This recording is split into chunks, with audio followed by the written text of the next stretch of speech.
Bonsoir tout le monde, 28 mai 2024, que tu sois de Yekaterinburg, de Kunlun, de Sochi ou de Saint-Thomas d'Idim. Je te salue et je te remercie d'être avec nous encore une fois ce soir pour le 17e épisode du Street Scout Podcast. Comme à l'habitude, je suis avec le détenteur de mon cœur, Alexandre Brabant. Comment vas-tu? Ça va bien, toi, mon homme? Ça va super bien, ça va super bien. Gros show encore une fois ce soir. Comme à l'habitude, on vous fournit plein de contenus hyper intéressants sur les espoirs disponibles au prochain repêchage, mais également là, des prospects qui sont polarisants dans la Ligue nationale, dans différentes équipes cette saison. Dans les derniers jours / dernières semaines, on entend beaucoup parler de Matvei Michkov. Dans nos premiers épisodes, dans nos épisodes précédents, on parlait beaucoup des espoirs disponibles en 2024, mais là, je voyais beaucoup de textes sur Matvei Michkov. Il y avait des textes qui allaient à droite, d'autres textes à gauche. Je voulais qu'on en parle ce soir. Je voulais qu'on se penche sur le développement de Matvei Michkov qu'il y a eu cette saison à Sochi dans la KHL. Parce que mais je pense que les textes ont beaucoup sorti suite à la potentielle venue l'année prochaine de Matvei Michkov avec les Flyers de Philadelphie. Premièrement, toi, tu y crois-tu, Michkov à Philadelphie l'année prochaine? C'est une bonne question. Je te dirais, dans les deux sens, oui puis non. Ça dépend. C'est comme, il n'y a jamais personne qui sait vraiment c'est quoi la façon qu'il peut s'en venir en brisant son contrat. Il y a des rumeurs qui disent, comme on s'est parlé avant, qu'il faudrait qu'il rembourse. Qu'il rachète son qu'il contrat. rachète son contrat. Il veut-tu vraiment venir? Il y a des articles qui disent qu'il ne pense pas à ça, que pour l'instant, ça ne l'intéresse pas, que d'autres qui aimeraient ça venir l'année prochaine. C'est comme nébuleux un petit peu à savoir qu'est-ce que lui veut vraiment, en fait. Ouais. Mais pour répondre à ta question, moi, je pense que peut-être, oui, il pourrait s'amener. Mais encore là, on a entendu Daniel Brière qui disait que lui, c'était vraiment pas sûr. C'est comme quand même des personnes haut placées dans l'organisation qui sont même pas certains de savoir s'il allait venir ou pas. Là. Non, puis tu parles de Daniel Brière, l'autre fois, à Poche Bleue, il mentionnait que il y avait des contacts, oui, avec Matvei Michkov, mais les contacts c'était vraiment rare, puis tout était contrôlé, genre, en tout cas, ça valait vraiment un esti de dégâts, là, avoir Matvei Michkov dans sa banque de prospects, dans le sens qu'ils ont vraiment pas beaucoup accès à lui. Euh, ouais, c'est ça. Mais d'entendre parler de Michkov, j'étais comme, ah, si, ça fait. Tu sais, cette année, on s'est vraiment concentré sur les espoirs 2024. On dirait qu'on a comme un peu, pas oublié les espoirs qui ont été repêchés en 2023. Mais pour la petite histoire, là, tout le monde là, connaît Matvei Michkov. Là. Au repêchage 2023, c'était l'espoir qui était vu. En tout cas, whatever. Là. Mais c'était l'espoir qui était pas mal vu numéro 2 après Bedard. Parce que je me sens mal de dire ça parce que moi, je suis pas d'accord avec ça. Là. Mais pour X raison, il a glissé jusqu'au 7e rang. La sélection des Flyers de Philadelphie. Bref, dans les conversations avec Alexandre Brabant, dans les conversations avec Brab pour préparer le show, j'étais comme, Chris, j'aimerais ça qu'on visionne des matchs de Matvei Michkov puis qu'on porte une opinion sur... on en est rendu où avec son développement parce que, tu sais, j'ai vu un nom que je ne veux pas nommer, puis dans un podcast que je ne veux pas nommer, mais qui mentionnait que lui a regardé 4 rencontres de Matvei Michkov en fin de saison, puis qui avait été extrêmement déçu de son implication dans le jeu, de son éthique de travail, de son jeu en général. Puis il y en a d'autres qui disent à l'inverse que Matvei Michkov, ça reste un talent offensif exceptionnel, un talent qui noircit la feuille de pointage, puis dans la Ligue nationale, mais dans la Ligue nationale, dans une partie de hockey, l'objectif, c'est pas mal de noircir la feuille de pointage. Hein. Plus que tu noircis la feuille de pointage, plus que tu as de chances de gagner. Fait que les opinions sur les matchs de Michkov cette saison à Sochi sont vraiment différents. C'est que je trouve ça vraiment intéressant que vous ayez l'opinion des deux meilleurs, les deux membres de Street Scout. Fait que non, blague à part. Mais donc, voilà, ça a été ça notre objectif dans la préparation de notre show. Fait que vraiment, je te passe la pointe. Une petite alerte 3-0 Moose Jaw. Oh yeah! 3-0 Moose Jaw. Puis en passant, on va vous parler de Matvey Mishkov, puis après ça, on va faire une mise à jour sur ce qui se passe à Coupe Memorial jusqu'ici. Donc, comment a été ta semaine de visionnement de Matvey Mishkov? Parle-nous de ton appréciation là, de cet espoir polarisant.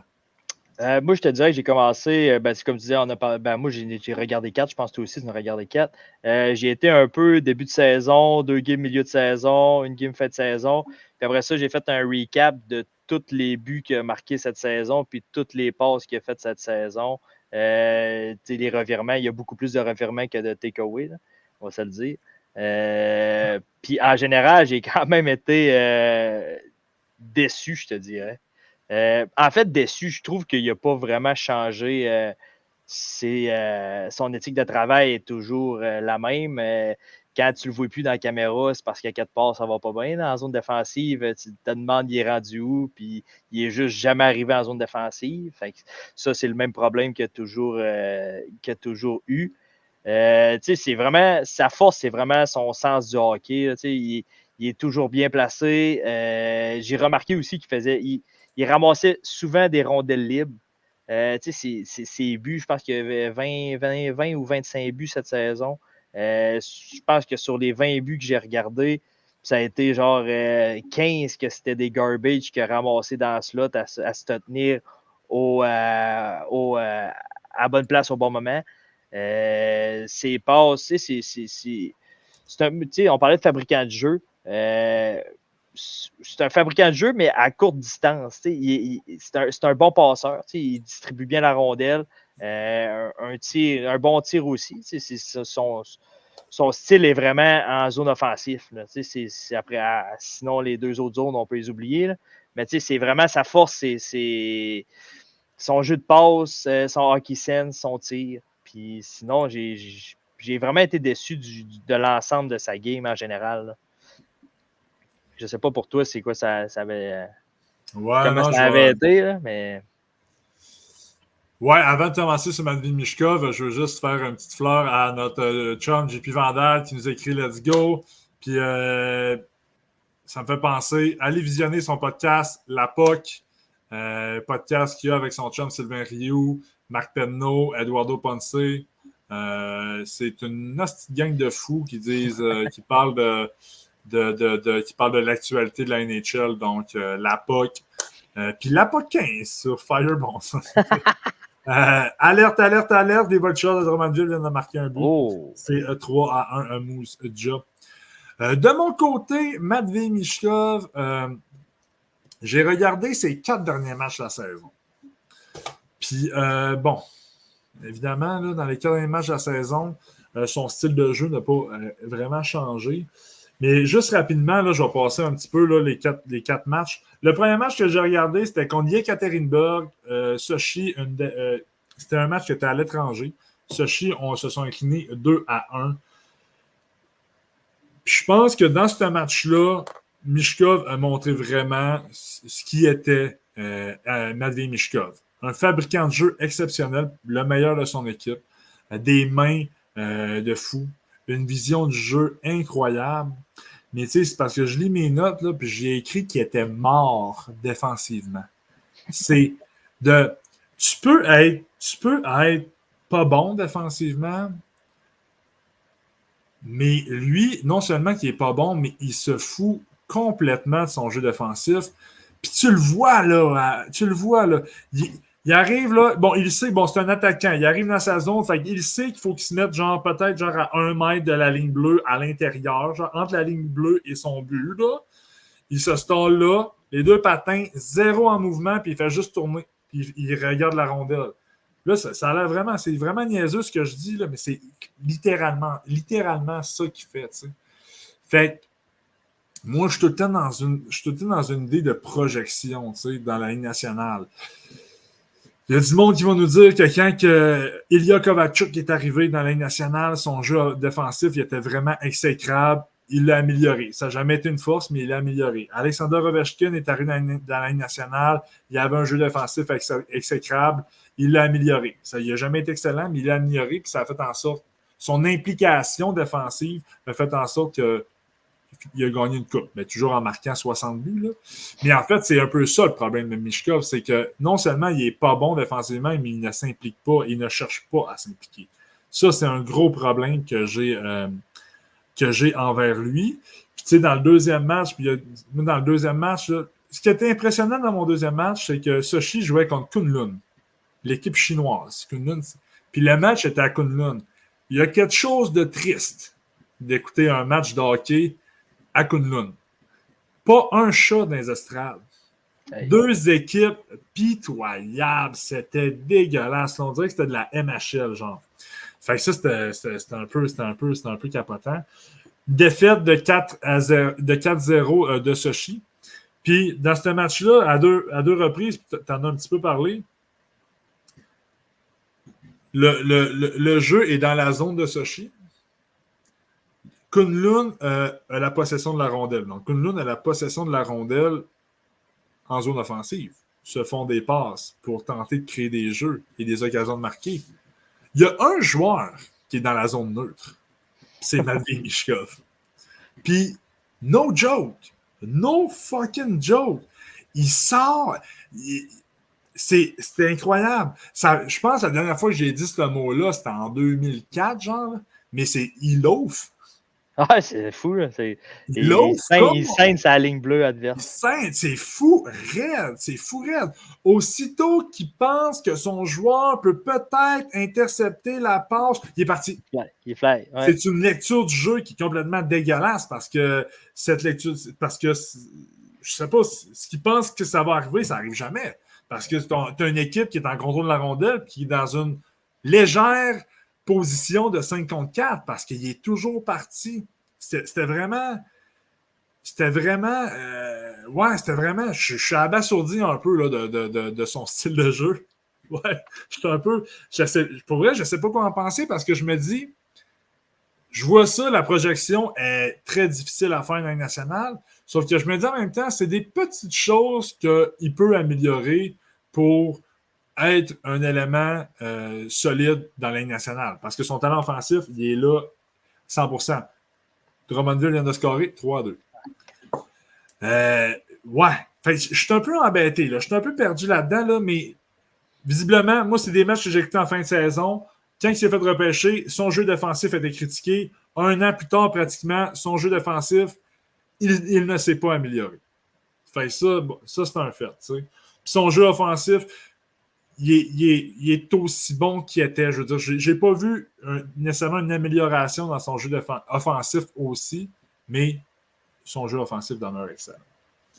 Le troisième match que j'ai écouté, ben là, on a vu du plus grand Michkov. Ça a été un match qui a été dominé par Sochi. C'était un match qui était à domicile contre Kunlun, l'équipe chinoise.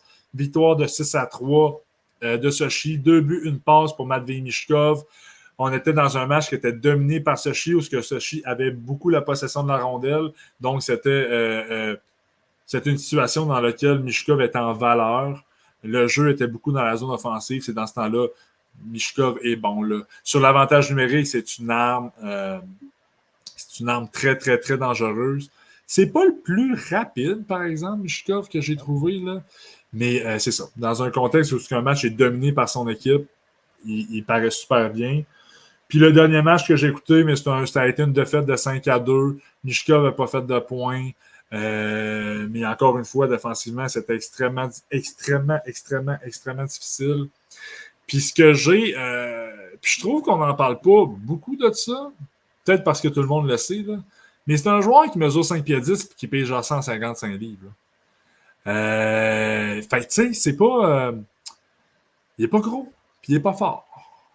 Ouais. Tu l'amènes sur une glace nord-américaine. Là. Il y a beaucoup de choses à changer dans son jeu pour que sa transition dans la Ligue nationale se fasse bien.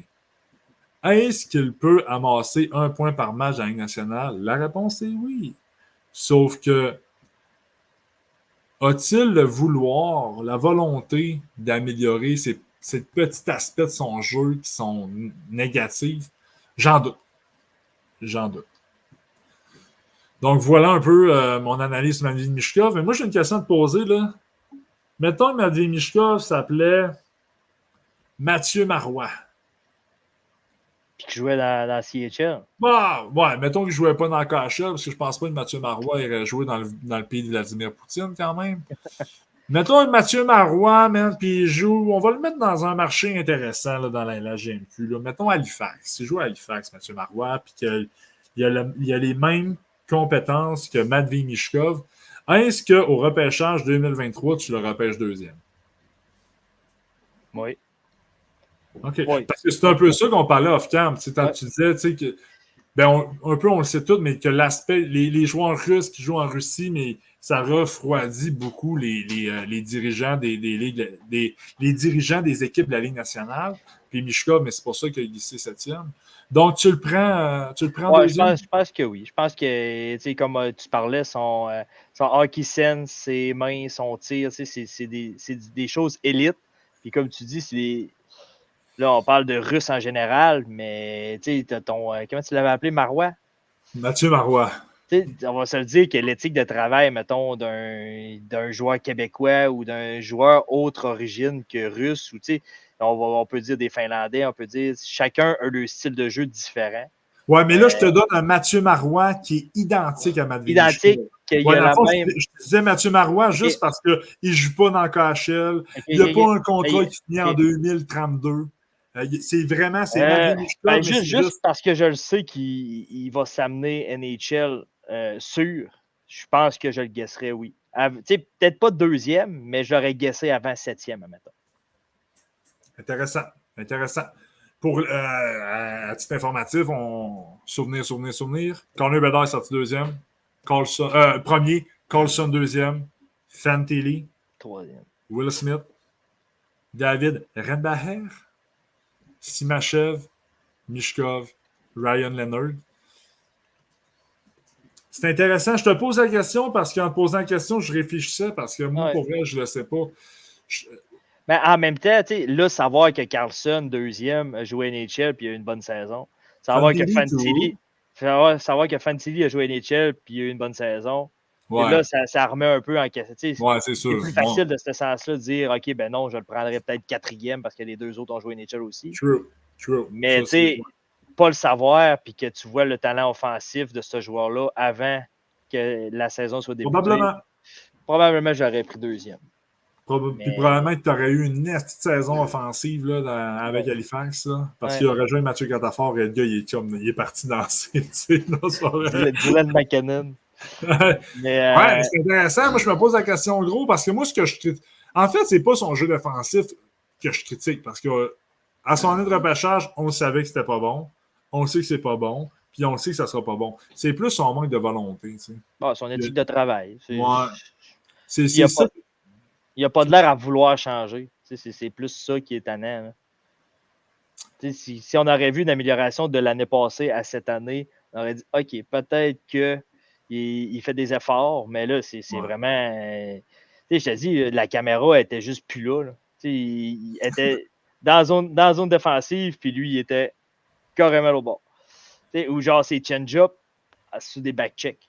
Moi, je l'ai vu une couple. Là. Il venait changer quand la rondelle sortait de la zone offensive. Ah ouais, puis tu me fais à limite de quoi, tu sais. Là, j'ai l'impression qu'on le magane, là, mais ça reste que. Ouais, mais ça reste que c'est un talent. Offensivement, c'est une perle pour n'importe quelle équipe qui va l'avoir. Là. Mais ça me fait penser à. Tu parles des replis défensifs. Souvent, repli défensif, il est dans une position de F1. Ça, il est dans une position, c'est le premier attaquant repli défensif, donc tu prends un des trois, en tout cas, whatever. Ça va changer. Puis, il devient F3 en zone 2. Il est F1, OK, c'est moi le troisième homme, donc je dois prendre un joueur à couvrir, whatever. Mais non, il y a ses deux chums, il le dépasse, puis il devient F3, puis il a l'air content de cette situation-là. Fait que c'est vraiment son. Tu sais, souvent, tu dis, il y a le cordon du cœur qui traîne dans la marde. Moi, c'est un peu ça. Puis est-ce que ça s'améliore? Ben oui, ça s'améliore. Puis en même temps, je pense qu'il n'y aura peut-être pas le choix de l'améliorer parce que son coach, ça va être John Tortorella à Philadelphie. Là. Mais tu sais, la semaine passée, là, j'étais avec mes chums de la POC sur le podcast, puis on s'était posé cette question-là. Puis il y a des gens qui pensent que... Moi, je pensais, avant d'entendre parler, c'était Penneau qui en parlait, avant de l'entendre parler, moi, j'étais comme, ça fera pas ça fera pas ce match-là, mais en même Ouais, temps, le fit est peut-être pas que ça bon. y prend ça. Ah, Ou peut-être que ça y prend ça. Puis je trouvais ça intéressant. J'étais comme, Chris, peut-être. Ouais, c'est pas tout le monde qui est capable de se faire brasser de même, par exemple. Non, moi, je serais pas capable. Ouais, mais tu sais, tu parlais de repêchage, tu repêcherais-tu deuxième, mettons, mais tu sais, les DG de la NHL, selon moi, ils se fient un peu au fait que les Russes, tu sais jamais s'ils vont venir. Et comme je te disais, j'ai fait les 10 dernières années Ouais. des drafts. Puis dans les 10 dernières années, je pense qu'il y avait environ 8 joueurs qui avaient sorti top 10. Dans les 10 dernières années, c'était des Russes. Puis sur 8, il y en avait 6 qui provenaient de la CHL. Des Svechnikov, des Provorov, des joueurs de même. Puis tu en avais 2, c'était Kratsov. Puis l'autre c'était Podkolzin, qui étaient des gars qui arrivaient directement de la Russie. Puis c'est deux gars qu'on n'a jamais vu Deux lever. choix. Ouais. Fait que, L'année passée, il y a eu Mishkov puis Simachev. exact. Mais Fait que, Simachev, il est quand même surprenant. ouais, il est sorti de nulle part, par exemple. Il est sorti nulle C'était une part, c'est surprise. ça. Mais juste te dire que je pense que les DG ils prennent ça en considération beaucoup. J'ai été obligé d'aller checker pour être sûr, là, mais c'est rare. C'est rare que ça arrive que. C'est Demidov, j'ai hâte de voir. Moi, je suis quand même. Je suis quand même un vendu Demidov deuxième, là, mais ça se pourrait très bien que Demidov il glisse cinquième, là, on va se dire. Si un peu à la Mishkov, le monde ne sont pas certains, peut-être. Peut-être. Je ne sais pas, toi, pour ta part, toi, pour ta part, c'est TJ là, Canet deuxième. Là. Mais. Il chauffe les bobettes de Macklin. Non, c'est pas vrai. C'est pas vrai. Non, mais tu comprends un peu ce que je veux dire. Non, Là, non, je l'aime aussi. Non, c'est ça, mais on s'en est parlé off-cam de Demidov. Là. J'ai des doutes sur lui, mais j'aime mieux son style de jeu que le style de jeu à Mishkov. Ah, Est-ce qu'il est clairement. meilleur? Là, je ne suis pas encore parce qu'il a joué en MHL. Là. Moi, j'ai vraiment de la misère en MHL. Ouais. Là. Mais j'aime mieux le style de jeu de Demidov qu'à Mishkov. Ouais. Mais on dirait qu'il est plus facile à projeter qu'un Mishkov. Ouais. Son style de jeu. Ouais, ça c'est sûr. Puis ça, j'aime ça faire ça. À titre informatif, là, juste pour vous donner une image de la saison de Matvei Mishkov. Matvei Mishkov, c'est un joueur qui appartient à Saint-Pétersbourg dans la KHL. Ça, c'est la grosse équipe en KHL. Équipe que Demidov appartient également. Puis cette équipe-là, mais font rarement une place. L'équipe est tellement forte qu'ils font rarement des places de choix à leurs jeunes joueurs. Donc, ils ont prêté pour une deuxième saison Mishkov à Sochi, qui est une autre équipe de la KHL, mais qui est une équipe qui est beaucoup moins forte. Puis en 47 matchs, Mishkov a fait 41 points. C'est une production offensive qui est très intéressante pour un jeune de son âge dans cette ligue-là. Fait que, tu sais, là, on le critique, là, mais c'est parce que là, on parle beaucoup de ses défauts, là, mais ses aptitudes offensives sont énormes. C'est pour ça qu'il a été repêché. Voilà. Puis c'est ça, c'est entre autres pour ça également que Demidov a passé l'année entière dans la MHL. Parce que tu prends Demidov qui a passé l'année entière en MHL, mais tu as Tamonov qui a joué dans le KHL, tu as Silayev qui a joué dans le KHL, mais Demidov n'a pas eu cette chance-là. Je pense qu'il a peut-être joué 1 ou 2 matchs. Ouais, il a commencé la saison, je pense. Ouais, mais c'est vraiment parce qu'il joue dans cette équipe-là. C'est pas parce qu'il est moins bon que les autres, c'est vraiment parce qu'il joue dans cette équipe-là que c'est une équipe qui est surdouée. Ouais. Donc voilà. Puis je vois que Penno nous a écrit la casquette Firebarns. Penno qui travaille pour la compagnie Firebarns. La POC 15% de rabais. Let's go. Je sais pas si j'ai le droit de faire ça. Si j'ai pas le droit, je suis désolé. Mais la POC 15. Puis si vous vous abonnez dans le Patreon, vous rentrez la POC 15, vous avez 15 cents de rabais sur le premier mois seulement. Merci. Vous êtes fins, on apprécie. On apprécie. On a-tu fait le tour pour notre chum Matvei Mishkov? Ouais, je pense qu'on l'a assez débattu. Ouais, on a été rough avec. On a de la misère avec les joueurs unidimensionnels, je pense. Ouais, ben moi, c'est un fait, là. C'est un fait, là. C'est un fait. J'essaie de regarder ces joueurs-là avec le plus d'ouverture possible. Mais sais, je suis souvent dans une position de faire une projection avec le joueur, puis quand c'est un joueur unidimensionnel, ça lui enlève des options de rôle qu'ils peuvent avoir dans les nationales, donc la projection devient plus difficile à faire. Fait que, moi, je suis dans ma tête, c'est comme ça que ça se passe. Là. Fait que, c'est pour ça que j'ai gagné le deuxième. En fait. Mais pour vrai, c'est pour ça. Est-ce qu'il mérite d'être deuxième? Peut-être pas. Est-ce que ça va être le deuxième meilleur? Peut-être pas. Mais moi, pourquoi j'ai gagné le deuxième? C'est parce que il est bon dans tous les aspects de la game. Il est bon partout. C'est pas le meilleur nulle part, mais il est bon. Facile à projeter. Hein. Moi, je le trouve excellent partout, donc il devient facile à projeter. Il y a plein de rôles qu'il pourrait avoir dans les nationales en ce moment. Puis c'est pour ça que je l'aime beaucoup. Là. Puis son nom de famille, je l'aime aussi. Là. Donc voilà pour Matvei Michkov. C'était notre retour. En conclusion, je dirais que Mathias Brunet, il est beaucoup trop sévère avec lui. Là. Mais les gens qui sont complètement vendus, enthousiasmés par le jeu de Matvei Michkov, je trouve qu'il exagère également. J'ai encore beaucoup de doutes. Puis, tu sais, j'ai pas noté une amélioration notable dans sa saison. Voilà. Je suis d'accord. Mais il y a eu une bonne, au moins, il y a une bonne saison quand même. Ouais, c'est ça. Mais ses défauts ne se sont pas améliorés nécessairement. Ses qualités... Ils sont restés ses qualités. Ouais. Ils sont peut-être améliorés un petit peu, là, mais voilà. Matvei Michkov, le joueur du HK Sochi, va-t-il jouer pour les Flyers de Philadelphie sous les ordres de John Tortorella en 2024-2025? Restez à l'écoute du Street Scout Podcast. C'est ici, vous allez avoir toutes les... Non, c'est vrai, on parle des prospects, nous autres. On parle pas de l'actualité. On voulait, la semaine passée, lors de notre épisode numéro 16, on vous a fait un portrait de la Coupe Memorial qui joue en ce moment en direct de Saginaw au Michigan. On avait fait nos prédictions, un portrait de chaque équipe, les espoirs qui sont admissibles en 2024, les joueurs surveillés dans chaque équipe, les joueurs qui sont partis dans des formations de la Ligue nationale. Toi, c'était quoi ta prédiction? Moi, c'était London qui gagnait contre Moose Jaw. T'es encore dans la zone. Moi, j'avais London qui gagnait contre Saginaw. Ça va bien à date. Je pense que la première... Puis Saginaw, en ce moment, joue contre Drummondville. Ils mènent 3-2 après 2 périodes de jeu. Pour les gens qui ne sont pas familiers avec le Memorial et qui ne sont pas à jour là, nécessairement avec ce tournoi-là, il y a les Knights de London qui sont champions de la OHL, les Warriors de Moose Jaw, les champions de la WHL, les Vultures de Drummondville à la LHMQ, l'équipe haute, le Spirit de Saginaw. En ce moment, chaque équipe a 2 matchs de jouer. London ont 2 victoires, Saginaw ont 2 victoires, Moose Jaw ont 2 défaites, Drummondville ont 2 défaites. En ce moment, Drummondville joue contre Moose Jaw. L'équipe qui gagne vont jouer la demi-finale. L'équipe qui perd vont repartir bredouille à la maison, terminant 4e de ce tournoi-là.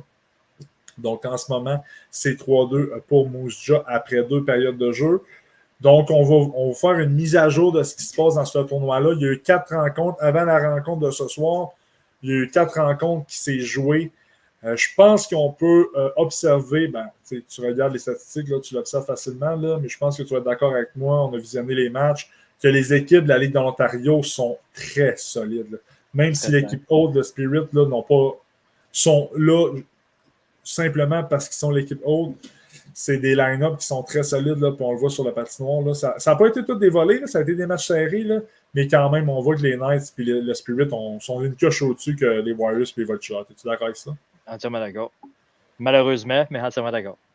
Mais en tout cas, en même temps, je disais peut-être que Moose Jaw perd demain. Peut-être que Saginaw perd demain, Moose Jaw les pogne en demi-finale, puis ça se peut que ça soit la finale. C'est clairement. Mais tu parles que oui, ils sont une coche au-dessus, mais c'est vraiment le jeu physique, moi, je trouve, qui a fait la différence des rencontres. Ah ouais. Le jeu physique, en OHL, je ne sais pas, là, mais je pense que ça joue plus physique que dans les 2 autres ligues, ça, c'est sûr, certain. Ouais, mais la OHL, oui, puis la OHL, c'est une meilleure ligue que les 2 autres ligues aussi. Là. un moment donné, je regardais, c'était quoi? C'était un top 15, là, je ne veux pas dire de menterie, là, mais c'était un top 15 des meilleures ligues au monde. Puis dans le top 15, la OHL, il figurait. C'est les juniors. C'est les juniors. Puis la GMQ et la WHL ne figuraient pas. La OHL figurait. Bon, ça vaut ce que ça... Je ne sais pas ce que ça vaut. Là. Ça a été une image que j'ai vu passer quelque part, mais je trouvais ça fucking intéressant.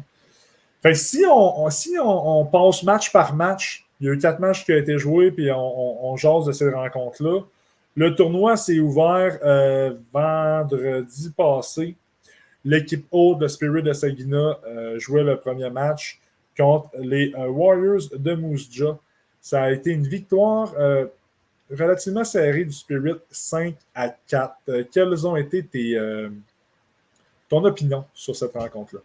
Ben, je te dirais que mes observations, je te dirais que, comme on parlait, le jeu physique a surpris Moose Jaw totalement. Là. Les canons de Moose Jaw n'ont pas été capables de rien produire.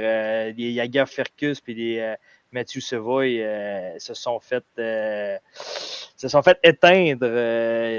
J'ai vu Ferkus les 4 fers en l'air plus qu'à son tour. Ça a été vraiment difficile pour eux autres de produire de l'offensive à cause de ça. J'ai trouvé Saginaw vraiment comment dire, il y avait beaucoup de chiens en fait. On dirait qu'il était prêt pour le tournoi, puis ça paraissait qu'il y avait beaucoup de jours de congé. Là. Il y avait de l'air en forme. Donovan, j'ai vraiment trouvé excellent en défensive. Ça a été vraiment le joueur de Saginaw qui a ressorti le plus. Il y a Parek, toi, je sais que tu as aimé sa game. Malgré les 1 but, 2 passes de Parek, j'ai quand même beaucoup vu ses défaillances dans son jeu qui m'ont tanné un petit peu. Mais tu sais, sa vision du jeu puis son jeu de passe sont vraiment au-dessus de la moyenne. Là. C'est vraiment, en zone offensive, il a démontré tout son talent. Là. Mais en zone défensive, j'ai vu souvent les 4 fers en l'air devant son filet. Beaucoup de misère à se relever rapidement pour reprendre sa position. De ce sens-là, j'ai moins aimé son match, mais ça reste que je suis capable de comprendre qu'un but, 2 passes, tu connais quand même un très bon match dans l'ensemble. Mais ça m'a surpris la victoire de Saginaw, par exemple. T'as-tu vu ce que le coach de Saginaw a dit après le match? Non. Parce qu'il est allé avec Andrew Oakes, son backup pour jouer. C'est lui qui goal dans le tournoi. Puis il disait que c'est un peu wack, man, moi je trouve. Là. Et il disait qu'après le match, il disait que son premier gardien, c'est Lalonde. Ouais. Après le match, ils ont posé la question pourquoi tu es allé avec Oak? Puis il dit j'y allais avec Lalonde hier, mais un matin, je me suis levé. Puis ma blonde, elle me dit pourquoi tu ne vas pas avec Oak? Il a bien joué en série. Alors, j'ai écouté ma blonde et je suis allé avec Oak. En tout cas, whatever. Je l'ai trouvé. Ouais, c'est ça. J'ai trouvé ça tristement ouais. En tout cas, c'est assez spécial. Mais pour closer, j'avais oublié de dire que le Moose Jaw, pour de vrai, défensivement, ça a vraiment été un match vraiment difficile. Là. La défensive a vraiment des cafouillages par-dessus cafouillages, pas capable de sortir la rondelle de leur zone. Matecha qui joue des 30 minutes, il doit être exténué, le pauvre, mais ça n'a pas été facile pour la défensive de Moose Jaw. Non, c'est ça qui est étonnant. Moi, je suis d'accord avec toi, mais Matecha, là, oui, il joue bien, puis oui, c'est un bon défenseur, là, mais en jouant 30-32 minutes, là, sa game n'est pas optimale. Alors, c'est ça, il est toasté. Là. Puis en même temps, moi, je trouve que c'est. Puis là, j'ai pas nécessairement le temps de jeu de Parek, là, mais comme la défensive en tout cas, Parek n'est pas nécessairement obligé de jouer comme un gros trio adverse. Moi aussi, dans ce match-là, là, j'ai beaucoup aimé la game de Jordan Donovan. Là. Moi, c'est un défenseur qu'on connaît, évidemment, mais qu'on avait vu jouer au Canada Junior cet hiver, puis qu'il avait été vraiment ordinaire. Je pense que la grosse patinoire, la Suède, ne le mettait pas en valeur. Mais j'ai vu un Jordan Donovan beaucoup plus mobile, fort physiquement, toujours aussi solide dans sa zone, mais qui se portait de temps à autre à l'offensive. Là. Pas le plus habile avec la rondelle, là, mais quand même, j'avais bien aimé son match. Je l'ai le temps de jeu, si tu le veux. Pour Parek, vas-y donc pour ce game-là. 24-47. C'est ça, 24-47 pour un défenseur, là, c'est des bonnes minutes. Tu peux avoir une game optimale, là, je pense. à ce temps-là. Puis ta game-là, Matchuk a joué combien? Matchuk a joué 30-37. Ouais. Puis dans son dernier match là, contre London, là, 32 minutes. Avec 32 minutes, c'est pas la prolongation. Ah, c'est pas ça. un match qui s'est terminé en troisième période d'overtime. Un 60 minutes, il a joué 32 minutes, c'est malade. C'est trop. Mais je me rappelle quand on dressait le portrait de Moujja dans notre podcast précédent, les défenseurs là, de Moujja, on se creusait les méninges. Là, ouais, c'était pas facile. Là. Ouais. Mais moi, Parek, là, man, ses qualités sont vraiment fortes. Ouais, mais ça, je le nie pas, par exemple. Non, je sais que tu le nie pas, mais c'est ça qui m'amène à remettre mais là, je l'ai replacé dans mon top 32, puis je l'ai placé à la bonne place. Ben, à la bonne place. C'est bon, ben oui. Ah, ouais, c'est ça. Puis, tu sais, il n'est pas dans mon top 10. C'est parce que là, j'étais sur le bord de le débarquer de mon top 20. Là, j'ai comme fait là, t'as peu, là, style, t'as peu, là. Mais il est entre 10 et 20. Puis je suis à l'aise de l'avoir à cette place-là parce que ses qualités, il est rapide, il a une vision du jeu, des petits jeux simples, man. La patience qu'il a sur le premier but avant de diriger la rondelle au filet, il attend que son chum passe. Bon, son coéquipier est super, il est excellent en faisant dévier la rondelle d'une manière, d'une façon magistrale. Mais juste cette lecture du jeu-là de Parek, moi, je l'aime beaucoup. Je l'ai trouvé plus rapide que je pensais, sauf que mes doutes que j'ai envers lui le sont encore et sont encore calissement là. On parle, il est vraiment pas gros. C'est ça qu'on se dit off-cam. Une fois par match, il va se faire plaquer puis il va se faire mal. Il se blessera pas nécessairement, mais il va se faire mal. Il va se lever. Puis tu sais, là, c'est pas Matt Rampey qui le frappe, là. Non, là, c'est des gros gars quand même, là, mais il va falloir qu'ils mettent du muscle sur sa charpente. Il n'y a pas le choix. Puis un peu comme Michkov, c'est un joueur que défensivement, il est vraiment, vraiment, vraiment mauvais et qui ne démontre pas de la volonté à améliorer son jeu défensif. Parfois, je le vois avoir un bon bâton actif, là, je le vois couper des passes pour provoquer des revirements, mais bon, en tout cas, pas suffisamment pour me faire dire que ce gars-là, il a une bonne game défensive puis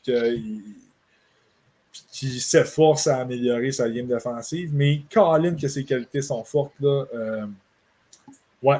Ça, j'ai été bien impressionné par ça.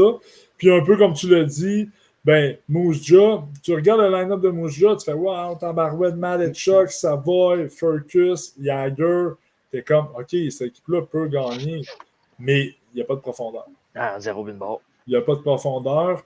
Fait les équipes s'arrangent pour neutraliser ce trio-là, puis le tour est joué, là, pratiquement. Là. Fait ouais, c'est ça. Puis, tu sais, au début du match, l'entraîneur avait séparé les trois. Là, je me rappelle plus, je pense que Savoie jouait avec Ferkus, puis Jagger. En tout cas, Jagger, je peux me tromper. Avec Calvert, je pense. Ouais, mais rapidement, l'entraîneur regroupé les trois Top Guns sur un même trio. Puis, ben, en tout cas, Saginaw ont très bien joué contre eux. Là. Mais voilà, il n'y avait pas le choix de les mettre sur trois trios parce que ça les prenait des buts. Puis ça faisait en sorte que son deuxième et son troisième trio étaient beaucoup plus faibles. Puis il ne joue pas beaucoup. Moujja, je ne sais pas. Mais London, il ne fait pas jouer son quatrième trio. Pantoute. OK, je l'ai ici encore. Là. Parce que le quatrième trio de Moujja, on dirait que je ne l'ai même pas dans ma tête. Il ne fait pas jouer beaucoup. C'est 1 minute 20, 1 minute 24. Ouais, c'est ça. Moujja ne fait pas jouer son quatrième trio du tout non plus. C'est ça, son premier trio, on a joué des attaquants, ils ont joué 26, 25, 24. C'est quand même beaucoup des attaquants. Hein? Ouais, c'est quand même beaucoup pour les attaquants. 26, 25, 24? Ouais. Le 26, c'est quoi? C'est Jagger? 26, c'est Firkus. Cette game-là, non, je me suis trompé. Cette game-là, Firkus 26, Jagger 23, Savoie 22. Ouais, c'est beaucoup. 26, c'est beaucoup. Là, 23, 22, en tout cas, je comprends. On n'a pas le choix de jouer. Tu veux gagner tous les matchs dans ce tournoi-là. Mais le manque de profondeur, là, il est cruel là, dans Moujda. Vous regardez les matchs, là, puis tournez-vous à votre télévision, là, regardez Moujda contre Drummondville en ce moment, là, c'est un peu la même chose. Ouais. Mais tu sais, c'était un peu bizarre parce que tu sais, en début, on pensait que les Calvert, les Rizavi, les Sherman Kovacevic, ça allait lever un peu, puis finalement, ça marche pas pantoute. Là. C'est vraiment concentré sur le premier trio. Puis... Mais, même que la dernière game, par exemple, ça a été le 2 ou le 3e trio qui a produit un peu. Là. Mais c'est pas ce qu'on attendait. C'est pas ce qu'on attendait de Mouja, ben. Ouais, Calvert, je ne l'ai pas, là, mais tu sais, c'était vraiment, là, on cherchait des joueurs là, à présenter là, la semaine passée. Non, c'est ça, c'est clair. Parce que Rizavi, tu sais, Rizavi, moi, je ne l'ai pas, là, mais tu sais, c'est quand même un joueur de 20 ans là, qui a été repêché par Columbus, qui à 20 ans, il joue encore dans son club junior. D'habitude, quand tu te fais repêcher par une équipe nationale, tu es apprécié par ton équipe, mais ils vont te trouver un spot dans la ligne américaine à 20 ans. Lui, il joue encore, il n'y a pas un point par match. C'est un bon joueur, un gros gabarit, là, des joues nord-sud, va travailler en fond de territoire, mais c'est ça. Là, ça ne sera pas un leader de trio. Ce n'est pas un fabricant de jeu. Ouais. Bref, gros manque de profondeur pour Moujda, je pense qu'on est d'accord. Clairement. La deuxième rencontre, c'était l'entrée en scène des champions du Québec, Québec maritime, junior, majeur, whatever. Les Voltigeurs de Drummondville qui affrontaient l'Ogre, la machine de guerre des Knights de London et de Dale Hunter. Et ce fut une victoire de 4-0 de London dans cette rencontre-là contre les Voltigeurs. Tes impressions sur ce match-là? Ben, tu sais, malgré le résultat de 4-0, j'ai pas trouvé que les Voltigeurs, ça avait fait déclasser tant que ça. Je trouve seulement qu'il manque clairement de talent offensif dans cette équipe-là. C'est l'enfer. Tu sais, c'est tous des joueurs, je dirais pas complets, mais qui sont travaillants. Tu sais, ils ont tenu la grosse machine de London du début jusqu'à la fin, malgré le 4-0. Ils ne se sont pas fait déclasser, mais ça n'a pas levé. Là, les Gauthier, là, Gendron n'a pas été mauvais. Côté n'a pas été mauvais, mais Gauthier n'a pas été capable. Gauthier est décevant. Il n'a pas été capable de lever son jeu. De ce sens-là, c'est ça. Je m'attendais à une bonne volée, puis ça n'a pas été le cas, puis je suis quand même agréablement. Je suis quand même content. J'ai bien aimé la paire de défenseurs. C'est ça, au début du podcast la semaine passée, on avait parlé que les paires de défenseurs, c'était Bunk avec George, puis Dickinson avec Edwards. Puis finalement, ils ont jumelé Bunk puis Dickinson, puis ils ont fait des ravages, cette game-là. Ça a été un but, 2 passes, Bunk, un but, une passe, Dickinson, quelque chose du genre. Puis, tu sais, malheureusement, Dickinson a connu un bon match dans l'ensemble. Je te dirais qu'il a gardé les choses simples. Ses passes étaient, c'était des passes simples. Ça sortait de la zone défensivement. Il a gardé ça safe. Il n'a pas fait de jeu extravagant ou de pinch par rapport pour se faire shifter. Ça a été, j'ai été content de leur game en général. Bong, c'est normal, mais Dickinson, j'étais content de le voir un peu plus avoir une bonne game dans l'ensemble. Ouais, mais Dickinson, c'est pas mal. Sa progression cette année, là, c'est pas mal ça. Il y a beaucoup. Au début de l'année, Drummondville 3-3. En début de saison, il y avait beaucoup de wash, puis il y avait quand même un peu de wow là, pour Dickinson. Ouais. On peut penser au Linka Gretzky. Là. Fait, je pense que sa progression cette année de Dickinson, c'est qu'il a simplifié sa game. Ouais. Il se porte moins à l'attaque, il est plus puis il se concentre plus. Mais lui, ça en était un. Dickinson, contrairement à Parek, c'est un défenseur que des fois, je trouve qu'il a des lacunes défensivement, sauf qu'il s'implique. Il y a de la volonté. Il y a de la volonté à bien jouer dans les 3 zones, ce que Parek n'a pas. Je te laisse continuer sur ton analyse. Ouais, tu as bien closé sur Dickinson. Puis un autre qui m'a bien impressionné, c'est O'Reilly. Comme tu dis, sa progression, elle va super bien aussi. C'est pas un talent offensif naturel. Il travaille très fort pour améliorer son jeu offensif, mais tu sais, il est intense. Il applique ses replis défensifs, sont vraiment défensivement, il est impliqué. Puis il travaille sur toutes ces facettes de son jeu. Là. Il a commencé sur une 3e ligne au début de l'année, puis là, il joue sa première. Mais, tu vois quand même la progression. Il joue sur le PP, il joue sur le piqué. Il est impliqué partout. Là. J'ai vraiment hâte de voir l'année prochaine dans un rôle un peu plus clé pour London, pour le voir un peu plus dans un style de jeu offensif. Là. Mais j'aime bien son tournoi à date.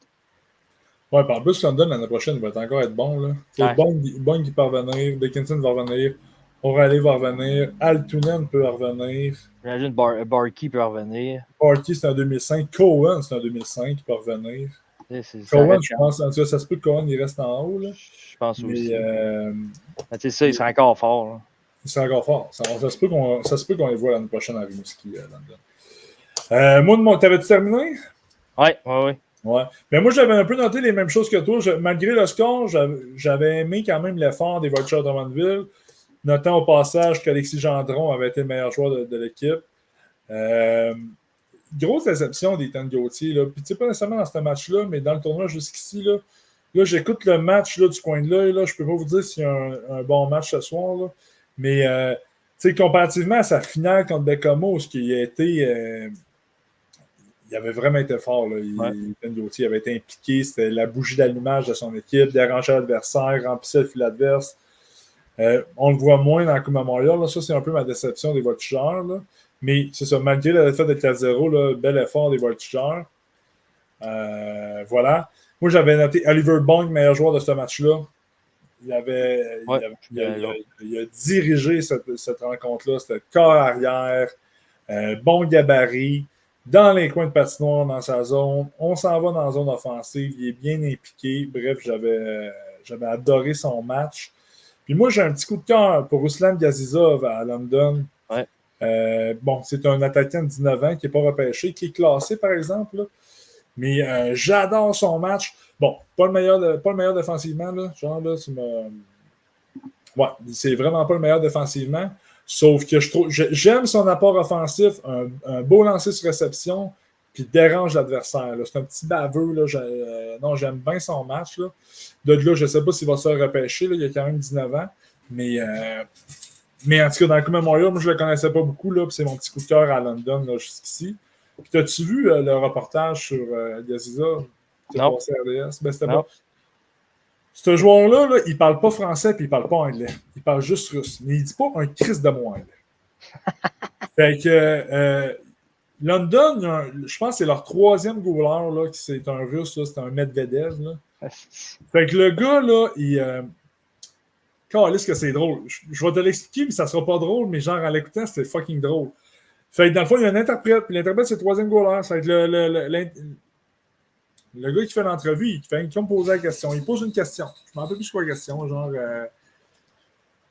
comment approches-tu ton match dans un tournoi aussi important? Mettons que c'est ça. Fait que là, le gars, il traduit en russe. Puis là, Gazizov, il se met à jaser. Puis il parle. Puis 30 secondes, 35 secondes. Puis là, l'interprète, il se met à rire. Puis il explique en Russie. Non. Ouais, puis là, il essaie d'y expliquer le vrai contenu de la question, pensant que Gazizov n'a pas compris la question. Puis là, Gazizov, il se met à rire, puis il répond la même réponse en russe. Puis là, le goaler, il se met à rire. Il dit non, c'est pas ça, genre. Puis là, il reparle en russe. Il explique la question, puis Gazizov, là, il rit. Puis là, il parle en Russie. Puis là, puis genre, ça peut durer 45 secondes, 1 minute, sa réponse. Puis, genre, Medvedev, il regarde l'intervieweur, puis il dit ouais, il dit Gazizov, il dit qu'il joue la même game qu'en saison régulière. Et voilà. C'est un peu ça, là. La traduction, c'était un peu ça. Le gars dit OK. 15 minutes qu'il parle, genre. Puis ça avait l'air, les deux, ils se parlaient en russe, puis ils riaient, man. Le gars-là, il avait l'air à dire, genre, qu'est-ce que tu dis là, tabarnak? Genre, on est à TV qu'on lisse, là. C'est échappé de Drummondville? Non, bel arrêt. Chris de bel arrêt. Ouais, désolé, on est en train de faire un podcast. Mais c'était tellement drôle. Il avait l'air de dire, genre, qu'est-ce que tu calisses? C'est pas ça, genre, qu'il faut que tu répondes. Puis là, il traduit, il dit, ouais, non, il joue la même game qu'en saison régulière. OK. Il n'a pas dit pas tout ce qu'il voulait dire, mais ça. Mais ce qui est drôle, c'est qu'on ne sait pas. Ouais, c'est ça, personne qui le sait. Moi, je veux le savoir. J'étais comme, man, je vais réécouter le vidéo, man. Je vais mettre genre mon gars genre translate, là, puis je vais le coller, genre, pour qu'il pointe le son, puis qu'il essaie de me traduire. Non, mais je veux le savoir, man. Ça avait trop la. Je pense qu'on peut la retrouver. Bref. Gros coup de cœur pour Sven Gazizov, mais je pense que ça va être dur là, s'il ne parle pas en russe, s'il ne parle pas en anglais dans la Ligue nationale. Là. Mais je l'aime beaucoup. Puis sa célébration quand il marque des buts, je ne sais pas si tu l'as vu, là. Mais je ne sais pas s'il joue du violon avec son bâton ou il se coupe le bras. Là. Mais voilà, gros coup de cœur, Ruslan Gazizov. Donc pour le match numéro 2, London 4, Drummondville 0. Drummondville sont revenus la journée d'après pour un deuxième match en 2 soirs contre Saginaw. C'est vraiment un calendrier qui est difficile là, pour Drummondville. C'est 2 matchs en 2 soirs contre les 2 équipes de l'Ontario. Ce fut une défaite serrée de 4-3 des Voltigeurs contre le Spirit. Voltigeurs qui avait bien commencé la rencontre. Bref, tes impressions sur cette rencontre-là?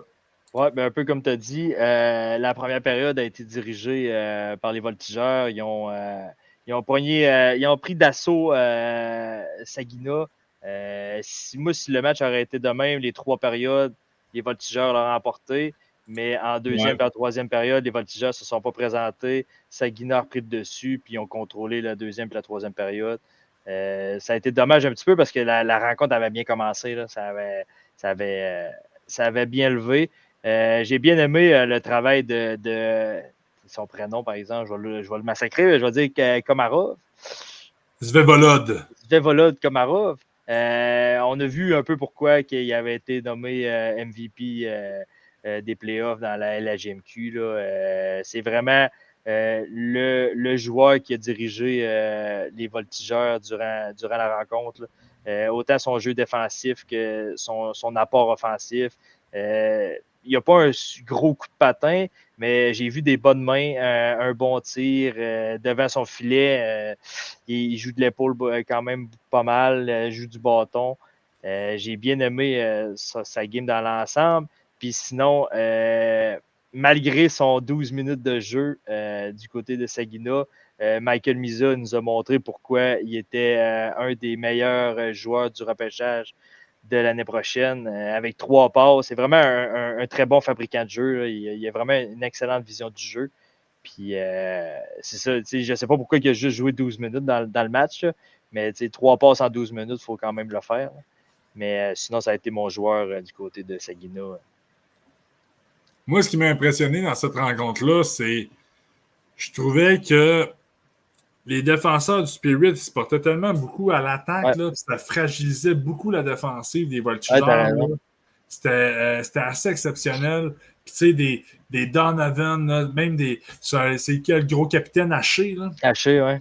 Ouais, qui a pas beaucoup de talent, mais des fois, là, il pressait vraiment fort. Ouais, genre à 5, là, puis wow. C'est ça, ça fragilisait beaucoup les Voltigeurs. J'avais également noté, sur cette rencontre-là, j'avais noté un peu les mêmes choses sur Zane Parrick. Là, que genre, je dois avouer que ses aptitudes offensives sont exceptionnelles. Puis je fais une petite parenthèse. Là. Ce qui est intéressant à ce tournoi-là, c'est que les 3 défenseurs qui sont nommés pour le titre de meilleur défenseur au Canada sont dans ce tournoi-là. Komarov à Drummondville, Parrick, Saginaw, puis Malechuk à Moose Jaw. Puis c'est ça. Parrick, c'est gros talent offensif. Gros talent. Puis c'était pendant cette rencontre-là là, qu'à la télévision, ils ont parlé d'une potentielle comparaison avec Kerry Carlson. Kerry Carlson, j'allais dire des sénateurs d'Ottawa. Chris, je suis rendu loin en tabarnak. Des Pingouins de Pittsburgh, c'est tabarnak. Ça fait loin. Mais ouais. Puis moi, j'aime pas les comparaisons, là, mais même au niveau stylistique, je trouvais ça bon. Je trouvais que c'était 2 défenseurs qui avaient un peu le même style. 2 défenseurs qui, leur concentration dans leur game est 100% offensif. Mais s'il est capable de... s'il est capable s'il est capable d'avoir une game défensive comme Carlson, il va être un excellent défenseur. Est-ce qu'il va gagner des Norris? Je ne suis pas prêt à dire ça, là. Mais voilà, il faut qu'il monte une coche ou 2 son jeu défensif. Ça peut être un arme redoutable au prochain niveau. Puis dans cette rencontre-là, mais Ethan Gauthier m'avait beaucoup déçu. C'est ça que je m'avais noté. Ouais, Là. encore une fois. Ethan Gauthier, tu sais. Je pense qu'il va être voltigeurs, un peu comme Mousja, comparativement à Sagina et à London, mais la profondeur, autant à l'attaque qu'en défensive, la profondeur est moins bonne que les deux équipes de l'Ontario. Fait que quand tu as un Ethan Gauthier qui est ton meilleur attaquant, en tout cas sur papier, ne se présente pas au match, c'est sûr, c'est difficile. Mais Gendron est bon. Comme tu as dit tantôt, Gendron côté Woodward, bon, eux autres, ils travaillent fort, mais ça prendrait vraiment la part d'Ethan Gauthier pour espérer que l'équipe aille en demi-finale. C'est 3-3. Il reste 10 minutes en troisième période. Puis là, ben, dans le fond, la rencontre d'hier, Moose Jaw et London revenaient sur la patinoire pour jouer leur deuxième match. Ça a été une victoire des Knights de London par la marque de 5-4. Le gardien des Knights s'est fait accorder une nasty zazette. Hein? Ouais, l'autre bord de la ligne bleue. Direct après la mise au jeu, en plus, ça s'est passé vite. C'est ça, direct après un but. Ouais, ça s'est vraiment passé vite. Je pense qu'il a été pris par surprise, comme nous autres, on a été surpris. Le momentum a tourné un peu de bord. Les Knights, après ça, ils ont réussi à résister en troisième. Là. Mais ouais, c'est tes impressions de cette victoire-là de 5-4? Ben là, je te dirais qu'encore, les Knights ont été trop forts. La défensive de Mousja, pour de vrai, c'est affreux. Matechuk a joué 32 minutes. J'ai-tu... je ne l'ai pas d'ouvert en avant de moi. J'ai checké tantôt. Je vais voir son takeaway giveaway, là, mais je sais que Matechuk, il a connu quand même un très bon match. Là. Il avait été... je peux te chercher. Ouais, mais en tout cas, de ce sens-là, il a joué une grosse game là, côté minute puis côté implication. Là. Mais ce que je voulais dire, c'est qu'à part lui, défensivement, là, c'est vraiment affreux. Là. London faisait ce qu'il voulait dans la zone de Mousja. C'était l'enfer. Ça a été un petit peu plus difficile pour Dickinson dans ce match-là. Je l'ai vu un peu retourner avec ses vieilles amours de mauvais pinch, puis de trop essayer de jouer la rondelle, puis de se faire marquer un beau but, par exemple. Marquer un bon tir. Il y a un excellent tir du poignet, ouais, il a vraiment un bon lancer. Mais c'est ça, Firkus, il a passé 2-3 fois à rondelle dans les patins. Là, puis c'était vraiment. J'ai trouvé que les deux défensives avaient été quand même moyennes, mais l'offensive de London, là, quand ils sont en zone offensive, c'est l'enfer comment la POC roule. Ça n'a aucun sens. C'est fou. Mon deuxième point que j'avais remarqué, c'est que, on a parlé de Samuel Riley tantôt. Il a continué sa bonne game dans les 3 zones, son jeu défensif. Mais moi, marqué un beau but aussi, lui. Marqué un beau but, ouais, c'est vrai, il est revenu devant le filet. Mais moi, un autre que j'aime bien, c'est Jacob Julien. Je trouve vraiment qu'il s'implique vraiment très bien défensivement, bloque beaucoup de lancers. Là. On parle, je pense, me semble, des 4 à 5 shots bloqués par match.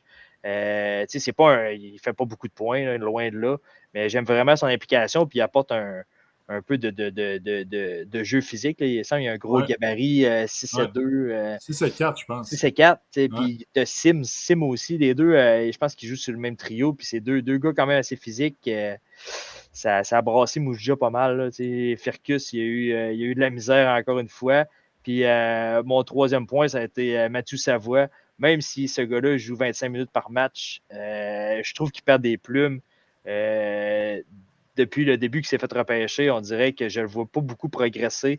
Son éthique de travail, je ne suis pas tant un grand fan de son éthique de travail. Je trouve qu'il s'efface beaucoup du jeu en général. Puis encore là, c'est un des gros joueurs de Mousja, puis il n'est pas capable de lever. C'est dommage un petit peu. Là. Non, 100%. Moi, ça va. J'ai jamais été un fan. J'en suis pas un. Là. Je ne dénigre pas ses habitudes offensives. Là. Mais tu sais, je regardais pendant que tu parlais. Là. Denver Barkey, Easton Cowan, Jacob Julien, Sam O'Reilly, Ruslan Gazizov. Kasper Altunen, c'est ton 6e attaquant le plus utilisé. Après ça, Max McHugh qui drop les mitaines. Landon Sim qui est On parlait justement s'il y avait des bagarres dans... Ouais. Caleb Lawrence, man, c'est une équipe qui joue à 3 trios, puis je viens de vous nommer 9 attaquants. La majorité d'entre eux appartiennent à des équipes nationales. C'est une équipe qui est incroyable. Moi, dans cette rencontre-là, mon meilleur joueur, ça a été Sam O'Reilly. Ouais. On regarde ses statistiques, on n'est pas impressionné. Il n'y a pas un point par match. Je pense qu'il a terminé la saison avec 56 points. Mais c'est ça, c'est un attaquant qui pendant la saison, est un peu dans l'ombre. Il y a tellement des top guns en avant de lui. Mais très responsable sur la patinoire, une game qui est mature. Il manque un peu de vitesse, là, mais très bon bâton, excelle dans les 3 zones. Moi, je l'adore. Là. Je l'adore dans tous les endroits sur la patinoire, le long des rampes, il est bon. Je l'ai vraiment, vraiment, vraiment aimé. Ça a été le joueur du match là, dans cette rencontre. Il n'y a pas beaucoup de défauts. Là. Comme on parle, il n'y a rien d'exceptionnel, mais il travaille bien dans toutes les. Moi, c'est mon style de joueur. Je pense que ça peut être un espoir. Moi, je pense que ça peut être un espoir. Il va se faire repêcher en fin de première ronde. Je pense que ça va aller en début de deuxième, par exemple. Là. Mais il y a une équipe en fin de première, man, qui va jouer complet. Sam O'Reilly, je ne serai pas surpris. Il est vraiment bon. C'est vraiment un bon joueur. Je l'aime beaucoup. Il y a une game pro. Ouais, je l'aime beaucoup. Un petit segment, lui ou lui. Prends-tu Sam Dickinson ou Zane Parek au prochain repêchage? Sam Dickinson. C'est rare, j'aurais dit ça, mais je prends Sam Dickinson. Ouais, ben moi, mon Dickinson, il est avant Parek dans ma liste. Je suis obligé de te dire Dickinson aussi. Mais si tu m'arrives, mettons, j'ai un choix repêchage, tu m'arrives à. Ouais. Sam Dickinson. Ça fait pas si longtemps que tu voulais mettre ta Hartford list, là, il arrête, là. Ouais, mais elle mettait sur ma Hartford list. Ouais, c'est sûr. Puis là, je te dis, je le repêche. Ouais. Non, ben avant, en ce moment, j'ai Dickinson avant. Ça, je veux dire Dickinson. Mais son talent offensif, l'autre, il me fait chier, man. Il me fait chier, là. Il est tellement bon offensivement qu'on dirait qu'il va à l'encontre de mes valeurs de scouting. Mais je vais me calmer, là. Je vais aller me coucher, man. Je vais avoir une bonne nuit de sommeil. Là. Demain, je vais me lever, je vais avoir les idées claires, là. Mais ouais, je l'aime bien gros. Moi, je trouve que c'est ça. Plus que ça va, plus que je trouve que Dickinson s'est amélioré. Sans dire qu'il va rentrer dans mon top 10, là. Mais je trouve qu'il y a une belle progression. Oui, il s'est amélioré. C'est intéressant quand même.